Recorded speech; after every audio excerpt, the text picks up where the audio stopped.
EcoPoint 3 is a continuous liquid phase mixing technology that produces master batches of compounds. First, crushed rubbers enter a preparation tank. A solvent then liquefies the crushed rubbers to create a uniform solution. The EcoPoint 3 technology process happens in parallel with both the polymer solution and filler slurry solution, working together in a turbulent flow. Meanwhile, silica is being pre-mixed with a solvent and broken down into the size of nanometers.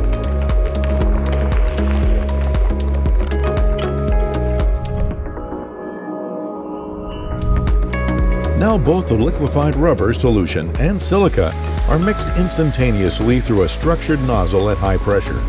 The silica and the polymers are then fully dispersed and bonded together by this chemical reaction, resulting in stronger filler-to-polymer interactions, delivering improved, consistent performance in the final product. The mixture is now sent to the next chamber, removing the previous solvent at high temperature and low pressure.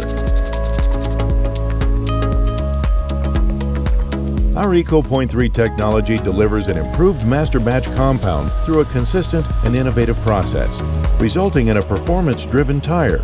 It's not only a step towards sustainable tire manufacturing, but also our commitment towards providing you the most technologically advanced products.